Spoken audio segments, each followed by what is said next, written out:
اچھا مزے کی بات میں آپ کو بتاؤں، آج سے آلموسٹ 800 سال پہلے امام ابن جوزی گزرے ہیں رحمہ اللہ تعالی، المتوفا 597 ہجری۔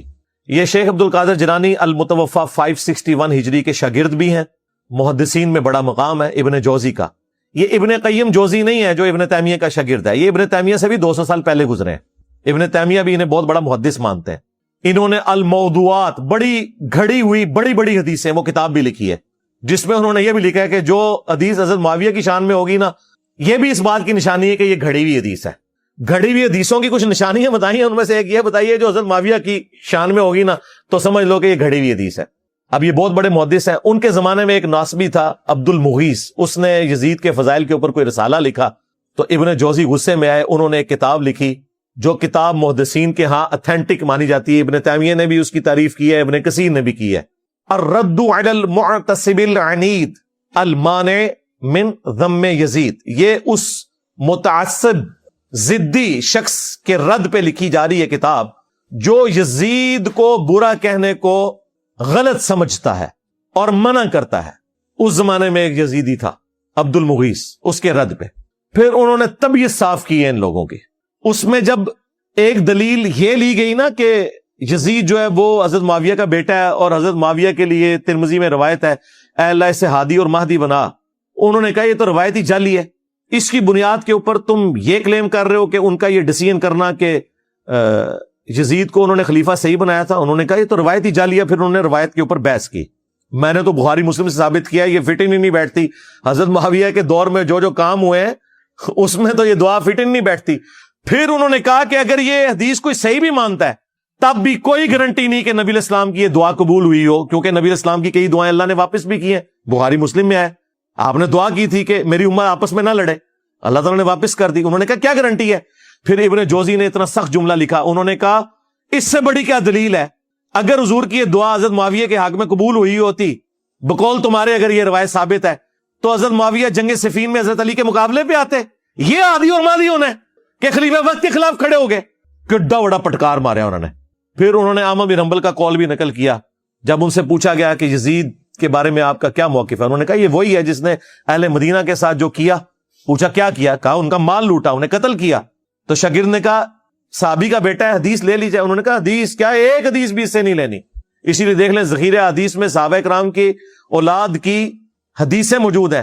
حضرت معاویہ 40 سال تک حکمران رہے ہیں، 20 سال تک گورنر اور اگلے 20 سال مکمل طور پہ حکمرانی، بیچ میں ایک حضرت علی والا پیریڈ تھا، اس کے بعد 20 سال یہی حکمران رہے نا صلح حسن کے بعد۔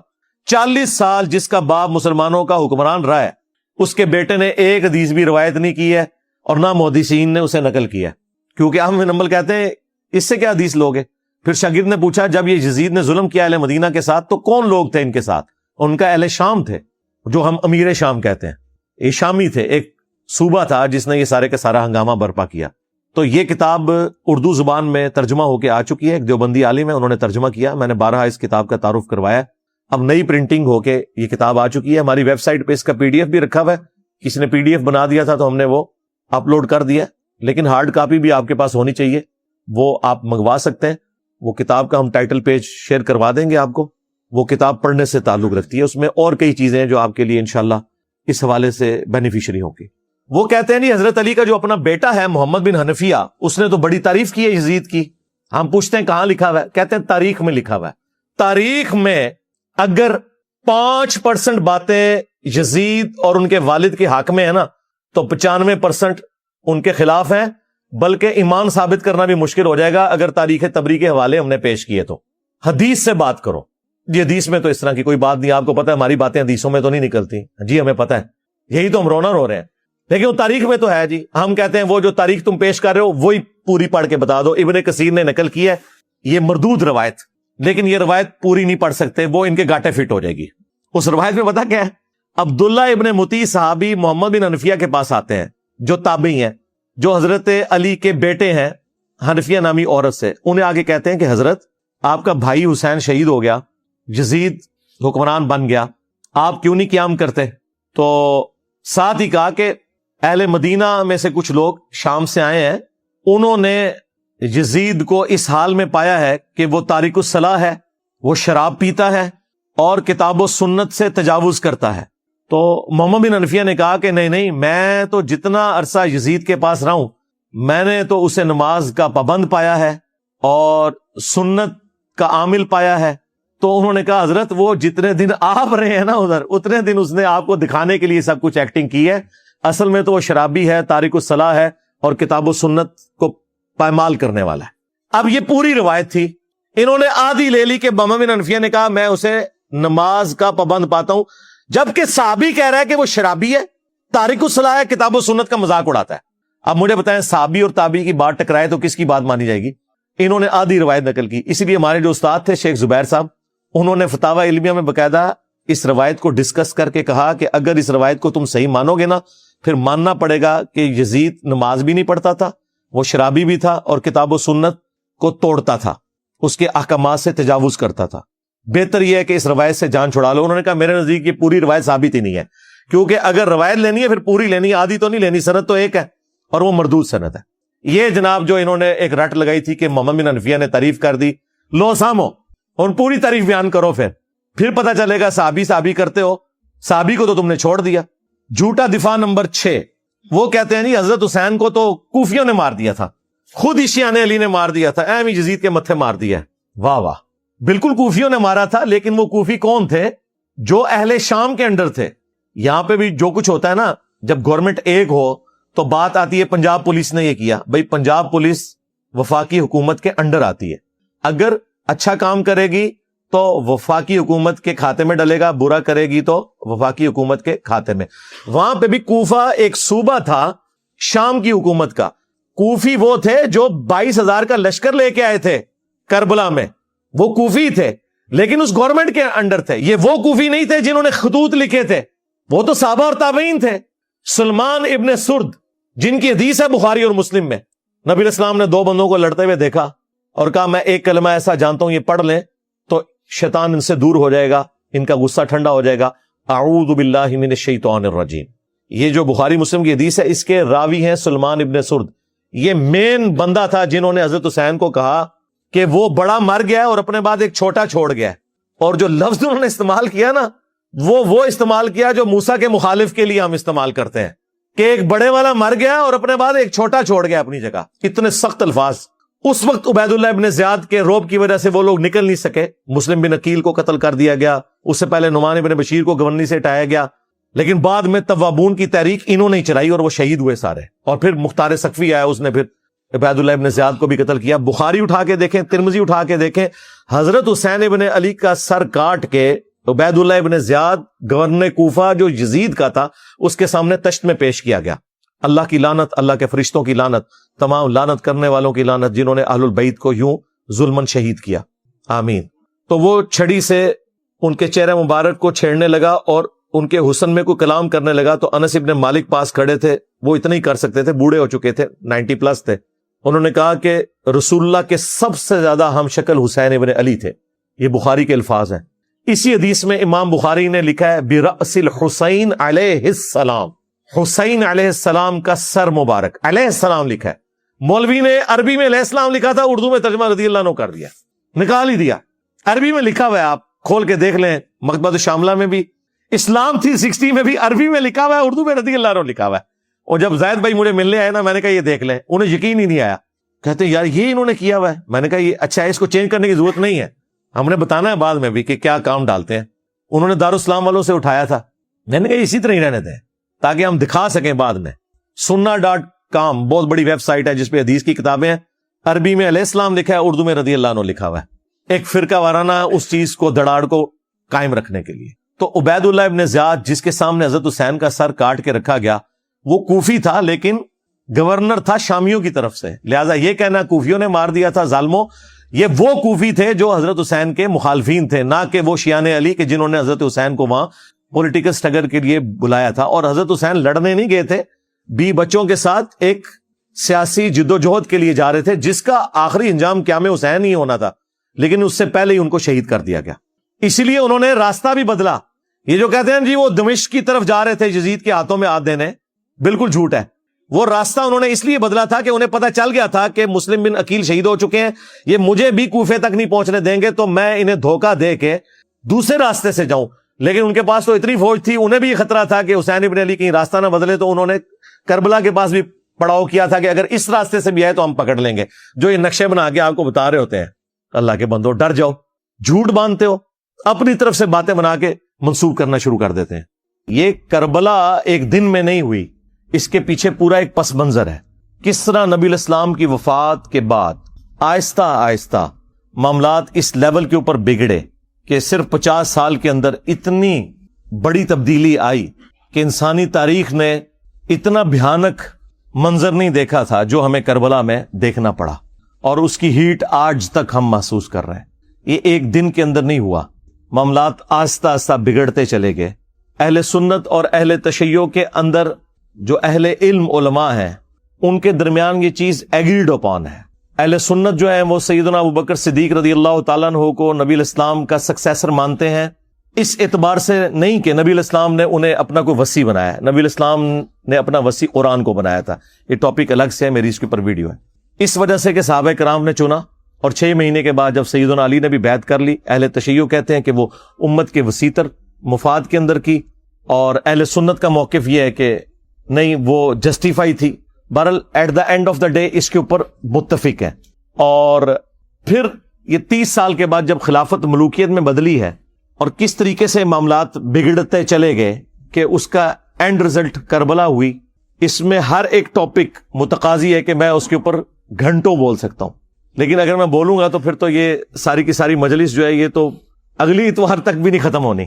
اس لیے میں نے بس چند ایک باتیں آپ کے سامنے رکھی ہیں تاکہ آپ کا دماغ کھلے کہ ہم نے اس پلیٹ فارم کے ذریعے یہ حق کی آواز کیوں بلند کی ہے.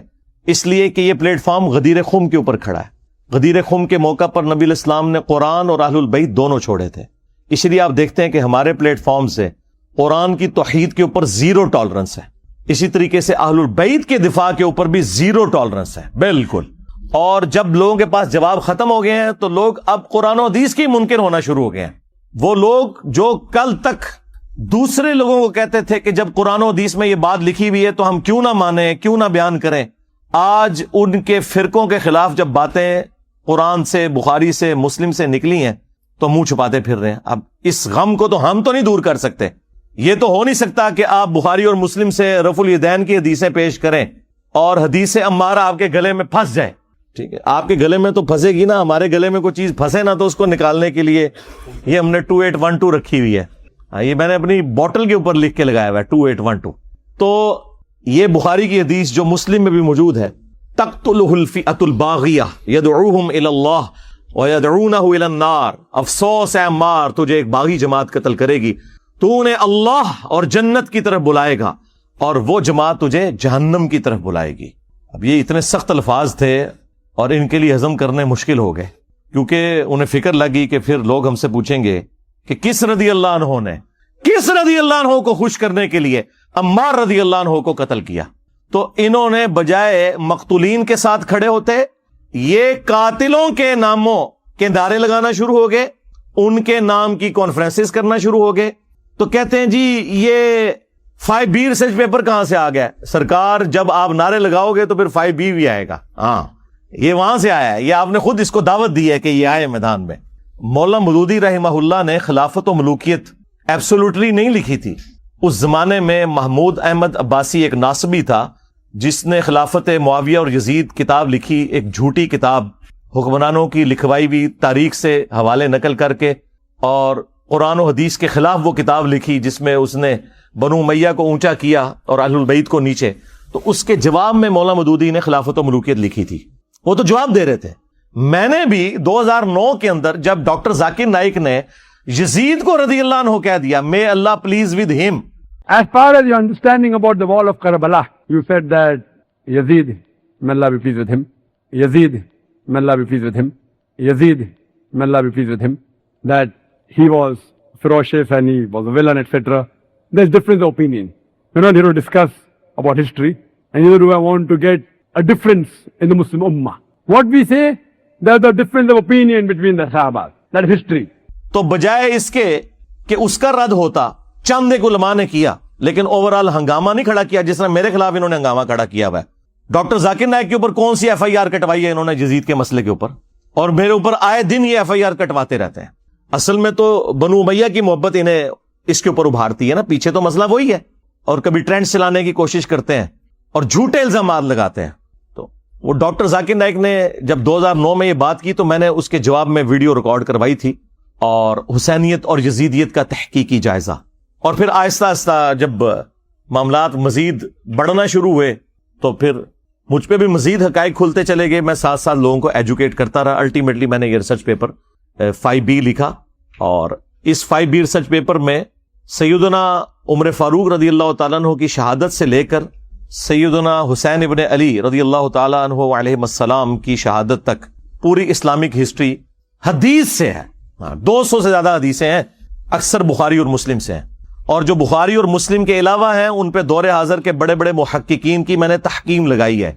شیخ البانی رحمہ اللہ کی، شیخ زبیلیزی رحمہ اللہ کی، شیخ شعیب ارناؤت کی، اور باقی بڑے بڑے محدثین کی تحقیم لگی ہے. اس 5B ریسرچ پیپر میں کوئی ایک حدیث بھی ایسی نہیں ہے کہ جس کے اوپر صحت کا حکم نہ لگا ہوا ہو. ہاں یہ ہو سکتا ہے کہ بعض محدثین کے نزدیک وہ روایت ضعیف ہو تو بعض دوسرے اسے صحیح سمجھتے ہوں. یہ نہیں ہو سکتا کہ سب کے نزدیک کوئی روایت کمزور تھی اور میں نے وہ نکال دی. اگرچہ میرے نزدیک کوئی روایت کمزور بھی تھی، اور اگر اسے امام ترمذی نے، امام حاکم نے، امام ذہبی نے ٹھیک کہا ہوا تو میں نے لیا، کیونکہ وہ بڑے ائمہ ہیں. اور پھر ہمارے مخالفین وہ ہیں جو ہم سے زیادہ انہیں سمجھتے ہیں، بلکہ ہمیں تو وہ کچھ سمجھتے ہی نہیں ہیں. تو پھر ہم انہیں ان کے گھر کی خبر نہ دیں کہ تمہارے اپنے اصول کے اوپر تو یہ روایتیں درست تھی نا، انہیں مانو. کیونکہ جب ہم کوئی اپنی روایت پیش کرتے ہیں ان کتابوں سے تو تم ریجیکٹ کر دیتے ہو. بخاری فخر ہے هو سماکم المسلمین. اللہ تعالیٰ نے اس قرآن کے نزول سے پہلے ہمارا نام مسلم رکھا تھا ابراہیم علیہ السلام کے ذریعے، اور اس کتاب میں بھی رکھ دیا. ملت ابیکم ابراہیم ہوا سماکم المسلمین من قبل وفی ھذا. یہی ہمارا فخر ہے الحمدللہ. تو یہ فتویٰ دیا سید علی خامنائی صاحب نے کہ امہات المومنین کی کوئی توہین نہ کرے. پھر انہوں نے کہا کہ جو مقدسات اہل سنت کی توہین کرتے ہیں ان کا اہل تشیع سے کوئی تعلق نہیں ہے. یعنی جنرل فتویٰ بھی دے دیا کہ اہل سنت کے نزدیک جو ہستیاں قابل احترام ہیں، خواہ وہ اہل تشیع کے ہاں نہ ہو، مثلا حضرت معاویہ رضی اللہ تعالیٰ عنہ، ان کی بھی توہین نہ کی جائے. اس فتوے نے ایٹ لیسٹ گستاخیوں کے خلاف ایران میں، عرب دنیا میں بند باندھ دیا. چند ایک بھونکنے والے ہمیشہ سے بھونکتے رہے ہیں، وہ آندہ بھی بھونکیں گے، لیکن اوورال شیعہ کمیونٹی کو ایٹ لیسٹ انہوں نے بچا لیا. سب کانٹیننٹ میں تو ظاہر ہے آپ کو پتا ہے کہ سنی بھی وکھرے ٹائپ کے ہیں، شیعہ بھی وکھرے ٹائپ کے ہیں، ظاہر ہے علم کی کمی کی وجہ سے. دوسرا فتویٰ سید علی خامنائی رحمہ اللہ نے یہ دیا کہ آپ نے حرمین شریفین جب جانا ہے تو امام کعبہ اور مسجد نبوی کے امام کے پیچھے جماعت سے نماز پڑھنی ہے. یہاں پہ تو میجورٹی کہتے ہیں کہ امام کعبہ کے پیچھے نماز ہی نہیں ہوتی اور پڑھتے بھی نہیں. اور خامنائی صاحب نے فتویٰ دیا کہ آپ نے امام کعبہ کے پیچھے نماز پڑھنی ہے. اور اس پر ترا یہ کہ انہوں نے کہا کہ اگر سعودی حکومت کل کو اہل تشیع کو مجبور کر دے کہ وہ ہاتھ باندھ کے نماز پڑھیں تو بھی آپ نے امام کعبہ کے پیچھے ہی نماز پڑھنی ہے ہاتھ باندھ کے. حالانکہ شیعہ کے اندر پبلکلی یہ چیز عام ہے کہ ہاتھ باندھ کے نماز پڑھنے سے نماز ٹوٹ جاتی ہے. خامنائی صاحب نے اس کے خلاف فتویٰ دیا. ہم تو دونوں طریقوں کے قائل ہیں. اہل سنت کے ہاں ہاتھ چھوڑنے والی روایتیں بھی ہیں، ہاتھ باندھنے والی. میں چند نمازیں ہاتھ چھوڑ کے پڑھتا ہوں، چند ہاتھ باندھ کے. لیکن شیعہ کے ہاں یہ فتویٰ دینا بڑا مشکل کام تھا. اور تیسرا فتویٰ انہوں نے دیا کہ ماتم کے لیے جو یہ زنجیر زنی اور چھریاں مارنے والا معاملہ ہے یہ شرعی طور پر درست نہیں ہے. اپنے آپ کو نقصان پہنچانا یہ ٹیبو ہے. یہ فتویٰ دینا ایٹ لیسٹ سب کانٹیننٹ کے شیعہ کو اپنے خلاف کرنا تھا، کیونکہ یہاں کے شیعہ جو ہیں وہ شیعان علی تو اس لیول کے نہیں ہیں، عزادار ہی ہیں زیادہ تر. اور وہ زنجیر زنی، چھریوں کا ماتم، آگ پر ماتم، گولی کا ماتم، عجیب و غریب قسم کی بدعات جو ہیں وہ شروع ہو چکی ہیں. تو ان بدعتوں میں خامنائی صاحب کا یہ فتویٰ آنا بڑا دلیری کا کام تھا. مجھے بتائیں اہل سنت میں آج تک کسی کی جرت ہوئی ہے کہ وہ فتویٰ دے دے کہ اہل تشیع کے پیچھے نماز پڑھنا درست ہے؟ وہ تو کہتے ہیں یہ مسلمان ہی نہیں ہے، ان کے ساتھ نکاح نہیں ہو سکتا، ان کا جنازہ پڑھیں گے تو اپنا نکاح ٹوٹ جائے گا. ہاں سوال رکھ دیا تھا تو انہیں جواب دینا پڑا. جواد نقوی صاحب کو میں نے کہا آپ اس طرح کے سوالات نہ انٹرٹین کیا کریں. وہ کہتے ہیں میں نے بھٹی صاحب کو بتایا تھا کہ آپ نے اس قسم کے سوال نہیں کرنے، مجھ سے انٹرنیشنل پالیٹکس ڈسکس کریں. بہرحال انہوں نے کر دیا تو مجھے مجبوراً جواب دینا پڑا. تو اس میں انہوں نے ایک بات کی جو میں یہ سمجھتا ہوں کلیئر کرنا ضروری ہے. سیدنا حمزہ بن عبد المطلب رضی اللہ تعالیٰ عنہ علیہ السلام کے حوالے سے غزوہ احد میں جب ان کی شہادت ہوئی تو نبی علیہ السلام نے ان کی شہادت کے اوپر نوحہ کرنے کا حکم دیا تھا صحابہ کرام کو. یہ بات بالکل درست ہے، لیکن یہ اس وقت کی بات ہے جب نبی علیہ السلام نے اس کو حرام نہیں فرمایا تھا. وہ اسی طریقے سے رسومات چل رہی تھی اور آپ نے کہا کہ حمزہ پہ تو کوئی رونے والا بھی نہیں ہے. پھر کچھ عورتیں انصار کی آئیں اور انہوں نے وہاں پر نوحہ کیا، آہو بکا کیا بلند آواز سے. اس کے بعد نبی علیہ السلام نے اس چیز کو قیامت تک کے لیے منع فرما دیا.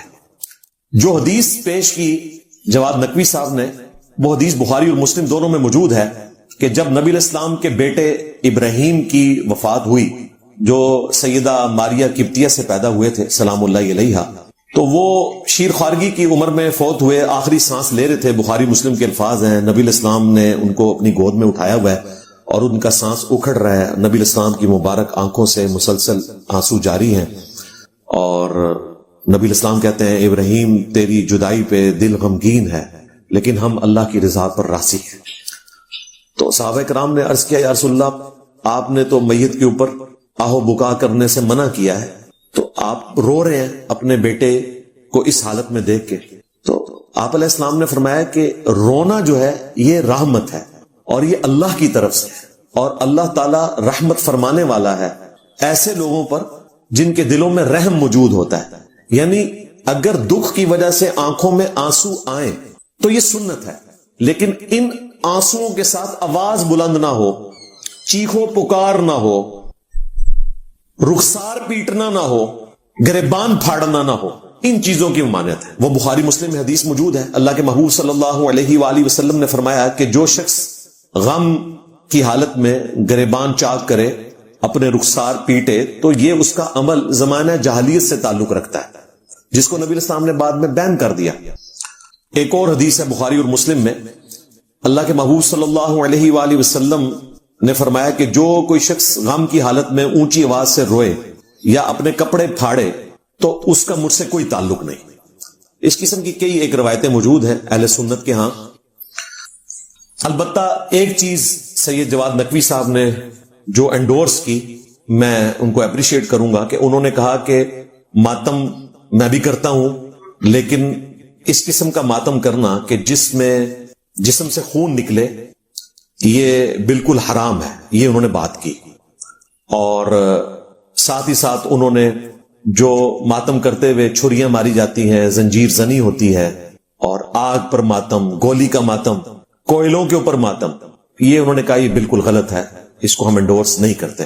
اور کوئی ایسا ماتم جس میں اپنے آپ کو نقصان پہنچایا جائے، تو یہ بڑی اچھی بات ہے، میں اپریشیٹ کروں گا. اور اس میں ویلیو ایڈیشن کے لیے آپ کو مولا علی رضی اللہ تعالیٰ عنہ وعلیہ السلام کا ایک خطبہ جو نبی علیہ السلام کی میت پہ انہوں نے دیا جب آپ علیہ السلام کو غسل دے رہے تھے اور کفن پہنا رہے تھے، اس موقع پہ مولا علی کا ایک خطبہ نقل ہوا ہے اہل تشیع کے ہاں نہج البلاغہ کے اندر.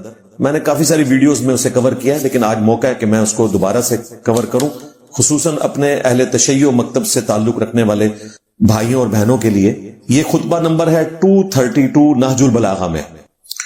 رسول اللہ صلی اللہ علیہ وآلہ وسلم کو غسل اور کفن دیتے وقت مولا علی نے فرمایا، یا رسول اللہ، میرے ماں باپ آپ پر قربان ہو.